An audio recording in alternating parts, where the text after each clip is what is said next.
Assalamualaikum warahmatullahi wabarakatuh. Pada video kali ini saya akan membahas tentang mata kuliah pemrograman akuntansi 2 ya, yang ada di program studi Sistem Informasi Akuntansi. Dan mata kuliah ini merupakan lanjutan dari mata kuliah pemrograman akuntansi 1 yang ada di semester 3 gitu ya. Jadi kita tinggal ngelanjutin aja, tapi dengan tema project yang berbeda. Nah, kebetulan di sini membahas tentang pembelian gitu ya. Jadi kita dari awal mulai bikin project baru, database baru lagi, sampai nanti bikin data master, transaksi, serta laporannya gitu ya. Nah, tanpa perlu berlama-lama lagi, langsung saja kita masuk ke dalam materinya.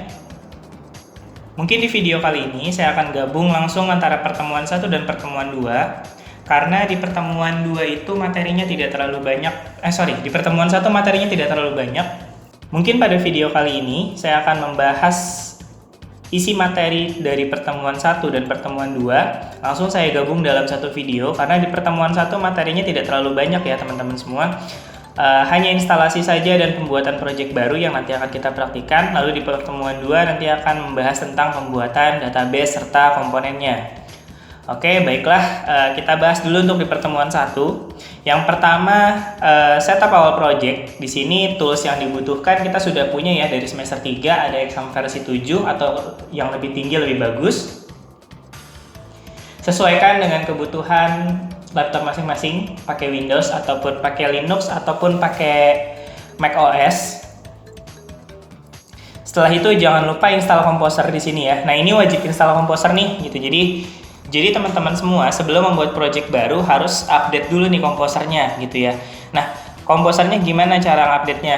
Yang pertama kita udah pasti download dulu nih. Itu ya, kita download. Setelah selesai di download nanti kita buka control panel.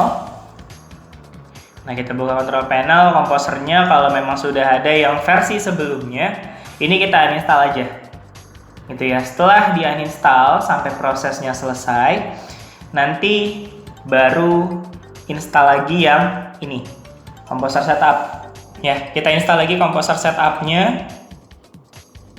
Nah, setelah itu proses selanjutnya di sini adalah menggunakan VS Code untuk editornya. VS Code sudah ada dari semester sebelumnya ya. Terus ada install Node.js. Nah, ini disesuaikan Windows 7 atau Windows 10. Windows 8 juga bisa pakai yang dari Windows 7 gitu ya. Nah, kalau teman-teman semua rata-rata Windows 10, ini kita download dulu.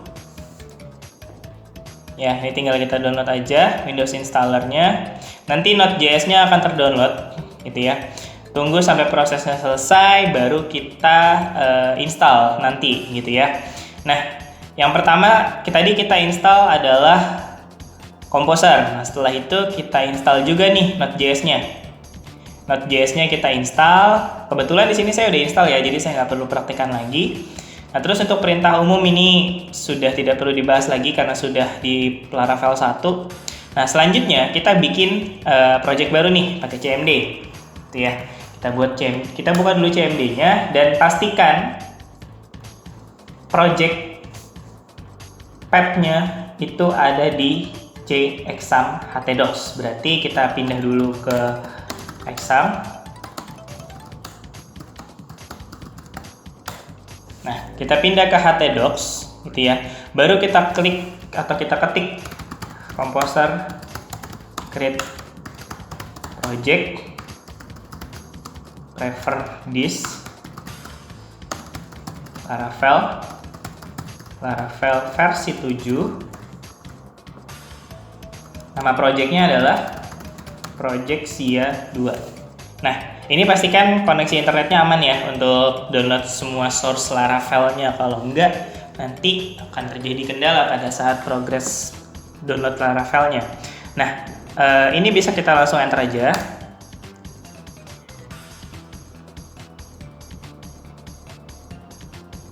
Nah, kita tunggu sampai progresnya selesai ya teman-teman ya. Jadi sampai semuanya selesai, nanti baru kita lakukan tahap selanjutnya. Kalau komposernya belum diupdate, nanti dia akan muncul peringatan untuk update komposer di sini. Makanya saran saya tadi di awal, update dulu komposernya, setelah itu install Node.js-nya, baru kita bikin project baru.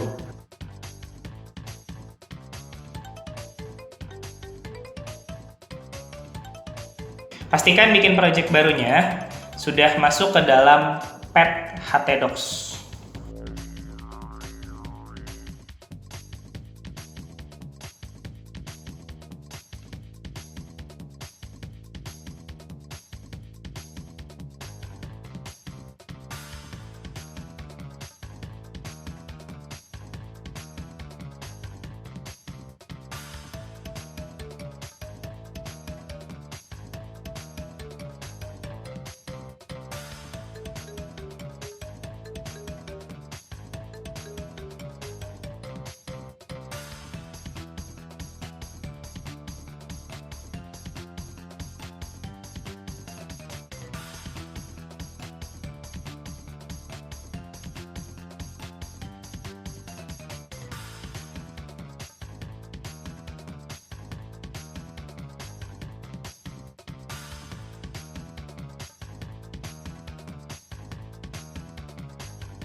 Oke, setelah proses instalasi project SIA 2-nya selesai, nah setelah itu proses selanjutnya adalah kita buka dari editor VS Code-nya aja ya, biar langsung tinggal instalasi. Nah, instalasi selanjutnya adalah install library DOM PDF. Nah, di sini untuk pembuatan laporan ya, pada saat nanti di pertemuan akhir kita bikin laporan. Nah, perintahnya adalah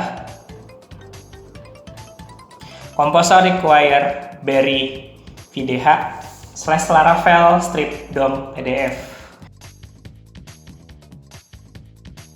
Nah, ini bisa kita buka aja dari Visual Studio Code-nya, kita open folder aja langsung. Kita cari project SIA 2 ya.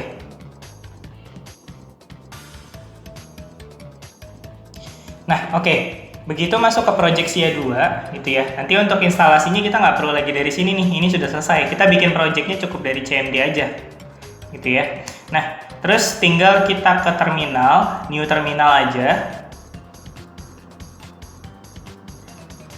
Nah, ini udah masuk otomatis ke project SIA 2. Kalau dari sini, kita kan perlu cd project SIA 2, baru enter. Nah, ini baru masuk kan. Nah, tapi kalau untuk di terminal, Nah, kalau untuk yang terminal ada di dalam Visual Studio Code-nya, itu tinggal kita klik New Terminal, dia langsung masuk ke dalam Project SIA 2-nya. Jadi, teman-teman nggak perlu lagi melakukan keluar dulu dari direktori user, dari direktori C-nya, terus masuk ke direktori exam htdocs, baru ke project-nya. Nah, dari sini lebih simpel ya menurut saya.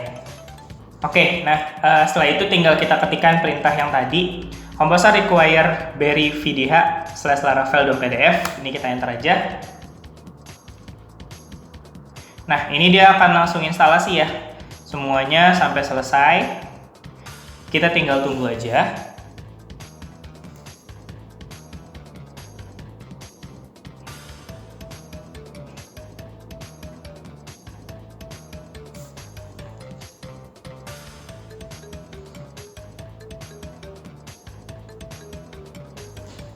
Oke, ini udah selesai nih.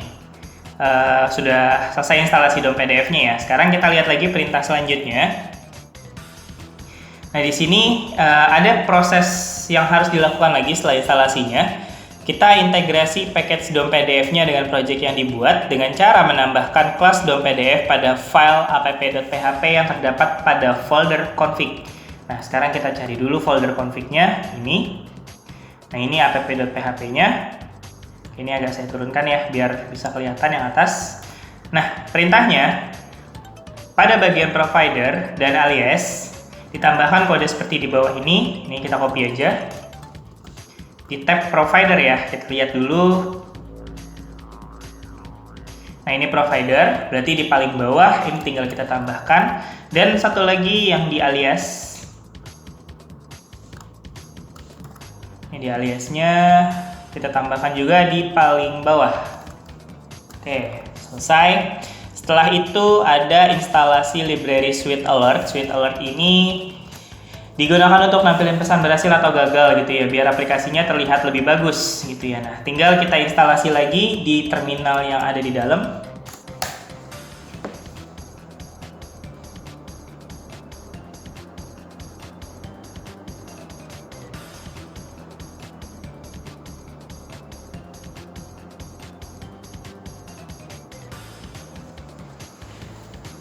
Oke, nah ini sudah selesai ya untuk instalasi dari Sweet Alert-nya.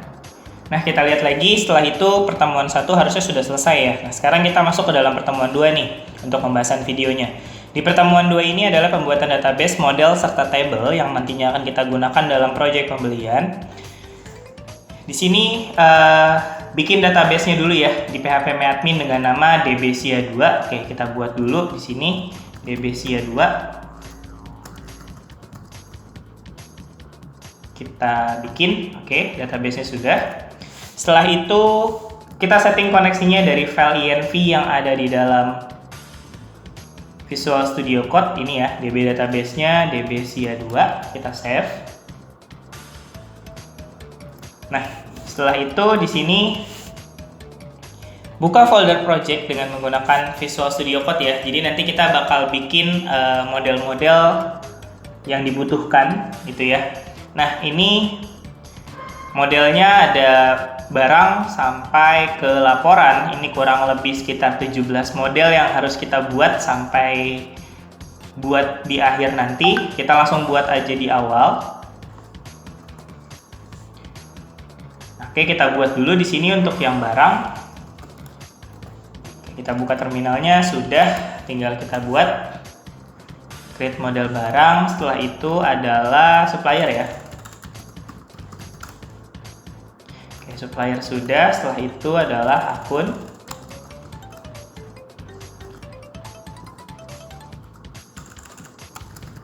Setting.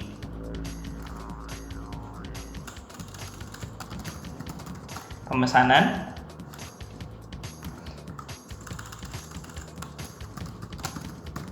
Detail pesan. Sorry, tidak boleh pakai spasi. Maaf. Detail pesan. Setelah itu pemesanan tem.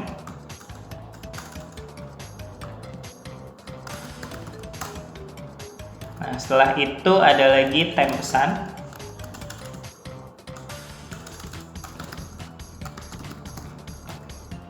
Oke. Setelah itu ada pembelian. Setelah itu ada detail pembelian. Oke, lanjut ke beli. Setelah itu ada retur. Setelah itu ada detail retur. Ada jurnal. Ada laporan stok. Stoknya kecil S-nya. Lalu ada setting. Setting sudah tadi di atas ya. Oke, setting sudah. Berarti tidak perlu lagi untuk setting. Dan yang terakhir adalah laporan aja. Oke, berarti total ada 16 model ya yang harus kita buat sampai P. Settingnya sudah nih karena. Nah, modelnya bisa dilihat di app sini ya. Ini sudah terbentuk 16 model. Setelah itu kita bikin skema table PHP Artisan Make Migration barang gitu ya. Nah, ini kita buat dulu. Nah, setelah itu kita buat file migration dengan skema table sebagai berikut, yaitu adalah migration barang. Nah, kita buka dulu Visual Studio Code-nya. Nah, kita bikin migration-nya di sini. Oke, migration-nya sudah terbentuk gitu ya. Maka dilihat pada directory untuk database, kita minimize dulu aja, database, migration. Nah, ini udah ada barang ya. Barangnya udah. Nah, terus setelah kita buka migration barangnya, lalu kita ketik coding yang seperti ini. Ini kita copy aja biar cepat. Di up ya.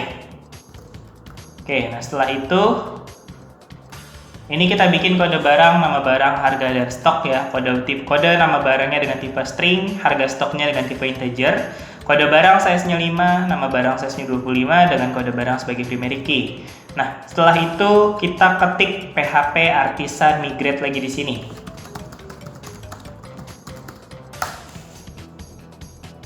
Nah, ini yang di migrate banyak ya langsung ya, karena di sini sudah ada 3 migration, user, file jobs, sama barang. Nah, sekarang kita cek di dalam database-nya nih. Oke, sudah ada ya, sudah terbentuk. Kita lihat lagi, sudah terbentuk barang, file jobs, migration untuk migration yang tadi, dan user, gitu ya. Nah, kalau sudah, berarti kita sudah berhasil membuat table barang gitu ya. Nah, proses selanjutnya adalah tugas pertama kalian. Ini kita diminta membuat semua table-table yang ada di bawah ini, mulai dari supplier, akun, setting, pemesanan, detail pesan, tem pemesanan, pembelian, detail pembelian, retur beli, detail retur, dan jurnal terakhir. Oke, nah di sini teman-teman semua buatnya pakai migration gitu ya, dan saya nggak praktekkan di sini karena ini adalah tugas mahasiswa. Oke, silakan dibuat dulu. Saya skip videonya setelah ke pembuatan tugas ini. Oke, setelah pembuatan tugas tadi selesai, Proses selanjutnya kita adalah pembuatan trigger. Trigger di sini adalah kumpulan sebuah store prosedur yang terdapat dalam MySQL bekerja secara otomatis. Nah, nanti saat user melakukan modifikasi data pada tabel, modifikasi data yang dilakukan berupa insert, update, delete gitu ya. Terus ini adalah DML, berarti data manipulation language. Ini digabung bisa jadi satu trigger dengan nama multiple trigger. Nah, di project ini kita bikin dua trigger. Yang pertama kita buat dulu PHP Artisan Make Migration trigger bersih temp pesan. Kita buat aja di terminalnya. Oke, trigger sudah terbuat. Nah, nanti masukin kode di bawah ini untuk triggernya. Kita buka triggernya. Kita copy aja untuk kodenya. Nah, ini ya, create trigger.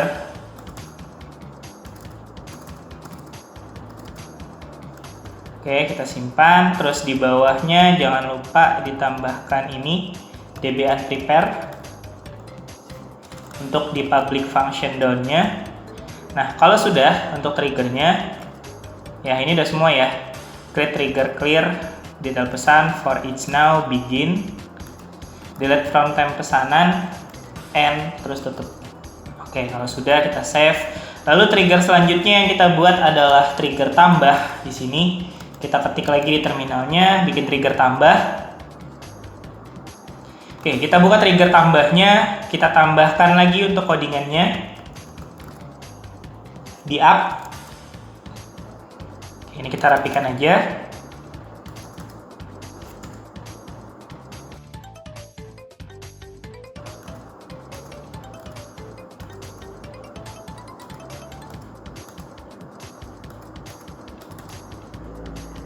Setelah itu di down-nya juga kita tambahkan. Oke, nah ini sudah selesai ya untuk triggernya. Lalu kita migrate dengan perintah yang sama, PHP Artisan migrate, agar triggernya masuk ke dalam database. Kita ketik PHP Artisan migrate untuk trigger tambah. Oke, trigger tambahnya sudah ya. Terus di sini juga ada yang namanya trigger bersih. Nanti kita lihat di sini ya, di PHP admin-nya. Kita masuk ke Debesia. Nah, ini triggernya. Triggernya sudah ada dua ya, clear temp pesan dan update stock di sini. Di sini adalah create trigger update stock. Lalu di sini adalah create trigger clear temp pesan. Berarti sudah masuk ya untuk kedua triggernya. Setelah itu adalah pembuatan view table. Di sini kita bikin view table dari PHP admin. Kita masuk dulu ke dalam database-nya. Setelah itu kita ke SQL. Nah, tinggal kita ketik aja view yang ada di modul. Ini ada 5 view ya. Mulai dari view nampilin temporary, tampilan data pemesanan, tampil pembelian, laporan jurnal, serta stok. Nah, kita ketik copy saja satu-satu gitu ya. Kita ke sini, kita kirim. Setelah itu kita ke SQL lagi, kita pilih yang kedua di sini. Ya.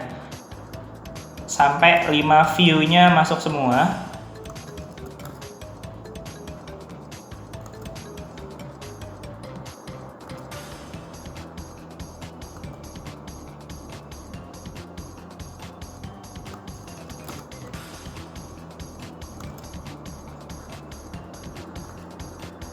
Oke, yang terakhir adalah view laporan stok di sini. Oke, view-nya sudah ada 5 ya. Laporan jurnal, laporan stok, tampil pembelian, tampil pemesanan, dan view temp pemesanan. Oke, nah di sini sekilas kita bahas view nanti. View ini digunakan untuk menampilkan data yang kita inginkan, ya. Jadi nanti pada saat kita mau nampilin data yang pengen kita tampilin pada project pembeliannya, kita makainya view gitu. View ini nanti akan berguna biasanya di transaksi atau di laporan. Nah, yang pertama di sini adalah create view temp pesan, as select temp pemesanan, as kode barang, concat gitu. Nah, ini kita ngambil view-nya dari table apa aja gitu ya. Jadi kita bikin view time pesan namanya. Selectnya dari time pemesanan, kode barang, as kode barang, terus concat-nya, terus apa. Nah di sini as nama barang, time pesan, quantity pesan, as KTY pesan, barang, harga. Nah di sini sih view-nya lebih ke membuat struktur baru ya, gitu ya. Di sini create view, nama view-nya, perintah as digunakan untuk membuat alias name, concat digunakan untuk menggabungkan dua atau lebih field menjadi satu field dengan alias tertentu. Misalkan concat ini as nama barang.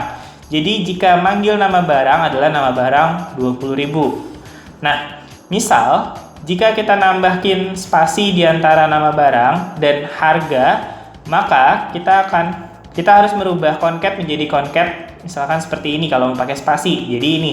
Nah, ini nanti akan muncul di dalam transaksi pemesanan nih untuk nama barang 20.000-nya. Gitu ya. Jadi nanti view ini digunakan untuk menampilkan data-data yang pengen kita tampilin. Nah, ini lebih ke transaksi sih ya, karena di sini pemesanan, pembelian, jurnal, dan serta laporan stok. Gitu ya. Nah, view itu untuk menampilkan data. Oke, baik. Selesai sudah untuk di pertemuan 2 ini. Ya, berarti selesai sudah videonya. Nanti tinggal kita lanjut lagi di video selanjutnya, masuk ke pertemuan 3, yaitu pembahasan tentang manajemen user authentication. Baik, jika memang misalkan dalam video ini ada kekeliruan atau kesalahan, saya mohon maaf. Jika ada yang kurang jelas, silahkan ditanyakan kepada saya lewat kolom komentar atau lewat chat, boleh. Sekian video dari saya untuk pembahasan pertemuan 1 dan 2. Saya akhiri, wassalamualaikum warahmatullahi wabarakatuh.